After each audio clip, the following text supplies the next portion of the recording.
Big TV భక్తి సమాచారం WhatsApp ఛానల్లో జాయిన్ అవ్వండి. అన్ని విశేషాలు ఎప్పటికప్పుడు తెలుసుకోండి. ఈయన ఎప్పుడైతే కాళ్ళు పట్టుకున్నారో కంఠాన్ని సవరించుకుని రమణులు మొట్టమొదటిసారి నోరు విప్పారు. నోరు విప్పుతూనే నాయనా అన్నారు. అందుకని కావ్యకంఠ గణపతి ముని పేరు నాయనా అని మారిపోయిన తర్వాత ఎప్పుడు ఎవరిని ఏమి మాట్లాడడం కాని పిలవడం చెయ్యడం లేనటువంటి స్వామి అకస్మాత్తుగా నాయనా అన్నారు. నాయనా అని ఎవరిని పిలుస్తారంటే బాగా లోపలికి దక్షిణ దేశంలో విఘ్నేశ్వరుణ్ణి పిలుస్తారు. నాయనా అంటారు. అది విఘ్నేశ్వరుడి పేరు పెట్టుకున్న మనుష్యుల్ని నాయన అని పిలవరు. ఎవరైనా ఒకవేళ ఏ వినాయక శాస్త్రనో పేరు పెట్టుకున్నారనుకోండి, ఆయన్ని నాయన అని పిలవరు. ఒక్క ఈశ్వరుణ్ణి దేవాలయంలో ఉన్న స్వామినే నాయన అని పిలుస్తారు. నాయన అని గణపతి మునిని పిలిచారు. అంటే ఆయనకి ఏమి కనపడిందో మరి గణపతి మునిలో. నాయన అని పిలిచి, నువ్వు అడిగిన దానికి జవాబు చెప్తాను చూడు. మనకి నేను నేను అని ఒక భావన పుడుతూ ఉంటుంది లోపల నుంచి. అది ఎప్పుడూ లోపల నుంచి వస్తుంటుంది. అహం స్ఫురణ అనేవారు మహర్షి దాన్ని. నేను నేను నేను అన్న భావన వస్తూ ఉంటుంది. నేను ఉపన్యాసానికి వెళ్ళాలి, నేను పడుకోవాలి, నేను అలిసిపోయాను, నేను ఇవాళ పలహారం తక్కువ చేశాను, నేను అన్నం తిన్నాను, అలా నేను నేనంటుంటుంది. ఈ నేను నేనన్న భావన ఎక్కడి నుంచి పుడుతోందో ఆ మూలములలోకి వెళ్ళు. మనసుని ఆధారం చేసుకుని వెళ్ళు. ఏ మూలం దగ్గరికి వెళతావో ఆ మూలం దగ్గరికి వెళ్ళినప్పుడు మనసు అందులో లయమైపోతుంది. ఆ లయమైపోయినటువంటి చోటే తపస్సు యొక్క సిద్ధి పొందేటటువంటి చోటు. నువ్వు మంత్రజపం చేస్తున్నావు. మంత్రజపం చేసేటప్పుడు మంత్రము యొక్క నాదము ఎక్కడ మొదలవుతోందో, ఆ నాదం ప్రారంభ స్థానం ఎక్కడుందో అక్కడికి వెళ్ళు. వెనక్కి వెడితే ఆ స్థానమునందు ఆ మనసు లయమైపోతుంది. అదే తపస్సు అని 2 వాక్యాలు చెప్పారు. చెప్పగానే ఆయన ఆశ్చర్యపోయి, ఇన్ని గ్రంథాలు చదివాను, ఇంతమంది మహాత్ముల్ని కలిశాను, కానీ తపస్సన్న మాటని ఇంత అద్భుతంగా నిర్వచనం చేసినటువంటి వారు నాకు ఇప్పటి వరకు కనపడలేదు. నా అదృష్ట విశేషం మహానుభావ, మీ దర్శనమైంది. తపస్సు అన్న మాటకి నాకు ఇవాళ యథార్థమైనటువంటి అర్థము గోచరించింది. తప్పకుండా అలా చేస్తానన్నారు. అనగానే భగవాన్ అన్నారు, గుహలో కూర్చో, వెళ్ళి గుహలో కూర్చుని ధ్యానం చెయ్యి, తపస్సు చెయ్యి అన్నారు. అనగానే ఏమదృష్టం, రమణ మహర్షి బయట కూర్చుని తాను విరూపాక్ష గుహలో కూర్చోడం. వెంటనే గణపతి ముని ఆ విరూపాక్ష గుహలోకి వెళ్లి గుహలో కూర్చున్నారు. 1 గంట సేపు ధ్యానం చేశారు. రమణులు చెప్పినదేదో దాన్ని పూర్తిగా అనుభవించిన స్థాయి లేదు, కానీ మార్గం దొరికింది. సంతోషంతో మళ్ళీ బయటికి వచ్చారు. బయటికి వచ్చి ఆయనకి నమస్కరించే లోపల ఊరు వాడ ఈ వార్త తెలిసిపోయింది. కొండ మీద కూర్చున్నటువంటి మౌనస్వామి నోరు విప్పారట. ఎవరినో నాయనా అని పిలిచారట. ఎవరో ప్రశ్న అడిగితే 2 మార్గాలు చెప్పారట. తిరువన్నామలై అంతా కొండెక్కేసి, కొండెక్కేయగానే ఎవరైనా ఎవరితో మాట్లాడారు. పొద్దున్నంతా తిరువన్నామలలో ప్రశ్న, ఏ మహానుభావుడు వచ్చి నిలబడితే రథం కదిలింది. ఇప్పుడు ఏ మహానుభావుడితో రమణ మహర్షి మాట్లాడారు, వెంకటరామన్ మాట్లాడారు. ఈయన్నే చూపించారు. రథం నడిచింది ఈయన వల్లేట, ఇప్పుడు మాట్లాడింది ఈయన వల్లేట.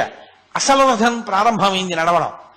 వెంటనే రమణ మహర్షి చెప్పిన దానికి శ్లోక రూపం ఇచ్చి రమణ పంచకము అని రమణుల యొక్క తత్వం మీద 5 శ్లోకాలు చెప్తూ ఆయన అన్నారు, ఈయనకి వెంకటరామన్ కాదు, ఇక నుంచి భక్తులు ఆయన నామాన్ని జపం చేసుకోవడానికి వీలుగా ఆయన నామజపం చెయ్యడం చేత ఆయన అనుగ్రహంతో ప్రతిబంధకాల్ని పోగొట్టుకుని తత్వ విచారణ చెయ్యడానికి కావలసినటువంటి యోగ్యతని పొందడానికి అనువైన స్థితిని కలగడం కోసం ఈయనకి నేను రమణ అని పేరుంచుతున్నాను.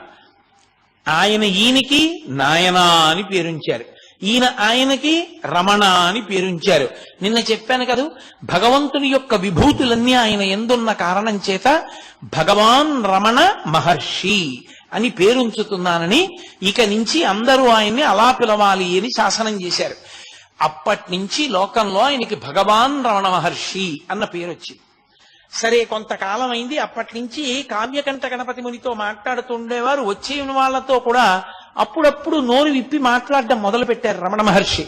కొంతకాలం అయిన తర్వాత కావ్యకంఠ గణపతి ముని అడిగారు, నాకు కూడా ఒక గుహా ప్రాంతం ఏదైనా విడిదిగా ఇవ్వండి, నేను ఆ గుహలో కూర్చుని నేను కూడా తపస్సు చేసి ఉమాసహస్ర రచన చెయ్యాలని కోరికగా ఉంది. పరదేవతా నామములను 1000 నామములను నేను ఉమాసహస్రం అన్న పేరుతో రచన చెయ్యాలి. అందులో అమ్మవారికి సంబంధించినటువంటి బీజాక్షరములన్నిటినీ కూడా నిక్షిప్తం చేస్తానన్నారు. రమణ మహర్షి స్వయంగా కావ్యకంఠ గణపతి ముని చెయ్యి పట్టుకుని అక్కడే ఉన్నటువంటి మామిడి చెట్టు గుహ అంటారు, చ్యుత గుహ అని, ఆ గుహలోకి తీసుకెళ్లి నువ్వు ఇదిగో ఈ గుహా ప్రవేశం చేసి ఈ గుహలో కూర్చుని ఇక్కడ నుండి నువ్వు ఆ ఉమాసహస్ర రచన చేయవలసింది అన్నారు. 20 రోజుల లోపల ఈ సహస్రాన్ని పూర్తి చేస్తాను.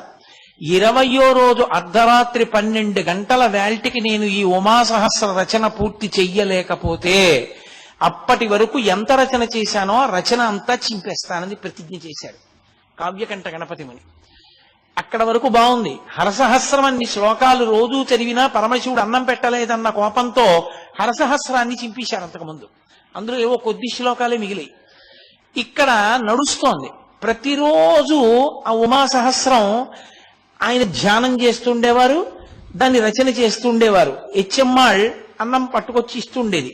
ఒకరోజు అకస్మాత్తుగా ఆయనకి ఉదయం 7 గంటలకే విపరీతమైన ఆకలేసేసింది. అది అమ్మవారి ఉపాసనలో ఉండేటటువంటి ఒక వైచిత్రి. అమ్మవారి ఉపాసన చేసేటటువంటి వాళ్ళకి బాగా తెలుస్తుంది. అకస్మాత్తుగా వాళ్ళకి పిచ్చాకలేస్తుంది. అంత పిచ్చాకలేస్తే నిజంగా మీరు తీసుకొచ్చి అన్నం పెట్టారనుకోండి, అన్నం చూడగానే త్రేణుపు వచ్చి వెళ్ళిపోతారు. అన్నం కిందంత కడుపు నిండిపోతాయి. కానీ పిచ్చి ఆకలేస్తుంటుంది. రామకృష్ణ పరమహంసకు అలాగే వేస్తుంటే వాళ్ళ గురువు గారు ఆయనతో ఉండేటటువంటి అంతేవాసి తీసుకెళ్లి అన్నం కుంభం చూపించారు. చూపించగానే ఆయనకి త్రేణుపు వచ్చింది. కాబట్టి ఈయనకి విశేషమైన ఆకలేసేస్తోంది ఉదయం 7 గంటలకి. రాత్రి పాలు తాగుతారు. ఎలా 7 గంటలకు అన్నం ఎక్కడి నుంచి వస్తుంది అనుకుంటున్నారు? ఆ హెచ్ఎమ్మాళ్ళకి అన్నం పప్పు వండుతోంది ఆవిడ. అకస్మాత్తుగా ఒక దివ్య స్వరూపం ఒకటి కనపడి వెంటనే గణపతి మునికి అన్నం పట్టుకెళ్ళి ఇచ్చేసేయని వినపడింది. ఆవిడ గిన్నెల్లో పట్టుకుని అన్నం పప్పు పట్టుకెళ్ళి చూత గుహలో పెట్టింది. ఆయన రెండిటి వంక చూశారంతే త్రేడుపులు వచ్చాయి. 17 రోజులైంది. 4 వంతులు పూర్తయిపోయింది ఉమాసహస్రం. ప్రతిరోజు సాయంకాలం భగవాన్ రమణ మహర్షి కూడా వచ్చి కూర్చుని అప్పటి వరకు ఎంత భాగం రచన పూర్తయిందో అంత భాగాన్ని ఆయన కూడా వింటూ ఉండేవారు, మాట్లాడుతుండేవారు, వెళ్ళిపోతుండేవారు. 4 వంతులు పూర్తయిపోయిన తర్వాత 17 రోజులు అయిపోయింది. ఇంకా 3 రోజులు ఉంది. 1/4 వంతు భాగం పూర్తవ్వాలి. వేలు మీద పెద్ద గోరు చుట్టు పుట్టింది. విపరీతమైనటువంటి పోటు. కలం ఇలా పట్టుకోలేకపోయారు. అలాగే ఇంకొక్క రోజు మాత్రమే మిగిలింది. ఒక్క శ్లోకం కూడా రచన చేయలేరు. ఈ ఉమాసహస్రం చదివి వినిపిస్తారని పక్క ఊళ్ళంతటా టౌకేశారు, పందిళ్ళేసేశారు. ఏదో ఉత్సవంలాగా ఎందరో ఊళ్ళ నుంచి బయలుదేరి వచ్చేస్తున్నారు. ఇక్కడేమో వేలుకి గోరు చుట్టు, నడవట్లేదు. ఇంకా తెల్లవారితే 20వ రోజు. ఆ 19వ రోజు రాత్రి అరుణాచలంలో తిరువణ్ణామలైలో ఉండేటటువంటి ఒక వైద్యుడికి కల్లో పరమశివుడు కనబడ్డాడు.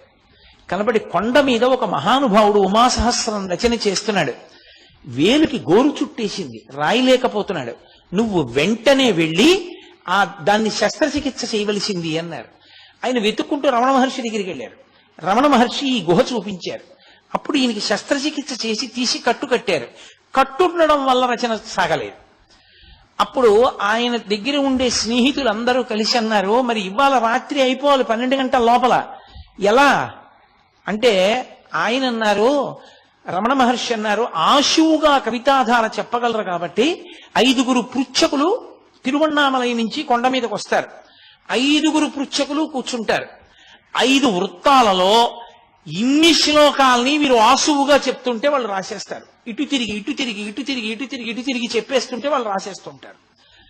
5 పృచ్ఛకులు కాగితాలు కలాలు పట్టుకుని ఆ లేఖకులు వచ్చేశారు.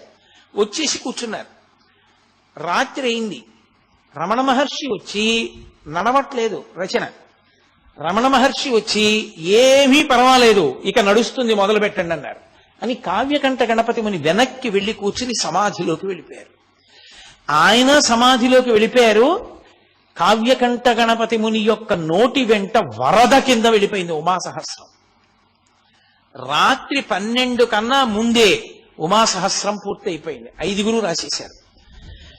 అమ్మయ్య అయిపోయింది సహస్రం అన్నారు. రమణులు ఒక్కసారి బహిర్ముఖులై నేను చెప్పినదంతా రాసుకున్నారా అని అడిగారు. అప్పుడు కావ్యకంఠ గణపతి ముని అన్నారు, పలికిన వాణ్ణి నేను, నా లోపల 12 లోపల పలికించడానికి గురువు అనుగ్రహంగా రమణులే చేరి బుద్ధి ప్రకాశం చేసి నా చేత పలికించారని. ఆ ఉమాసహస్రం ఎంత మంది చేతనో కొనియాడబడేటటువంటి గ్రంథం. అమ్మవారి బీజాక్షరముల యొక్క సంపుటీకరణంతో అమ్మవారి వైభవాన్ని అంత గొప్పగా కీర్తించేటటువంటిది. లక్ష్మీకాంతం గారని కావ్యకంఠ గణపతి మునికి చాలా అంతేవాసి. ఆయన మహానుభావుడు నాయన అన్న పేరుతో కావ్యకంఠ గణపతి ముని మీద ప్రత్యేకంగా ఒక పుస్తకం రాశారు. ఆ పుస్తకంలో ఈ ఉమాసహస్రంలో ఉండేటటువంటి కొన్ని శ్లోకాలని కూడా ఆయన అందులో చేర్చి చూపించారు. కాబట్టి అంత గొప్పగా ఉమాసహస్రం పూర్తయింది. తర్వాత శుద్ధప్రతులు పూర్తయ్యాయి. తన చేత రమణ మహర్షియే ఉమాసహస్రం పూర్తి చేయించి లోకానికి అందించారు అని కావ్యకంఠ గణపతి మునికి భగవాన్ రమణులంటే విశేషమైనటువంటి గురుభక్తి. ఎప్పుడూ ఆయన్ని గురుభావనతోనే చూస్తుండేవారు. For more videos like this, subscribe Big TV channel.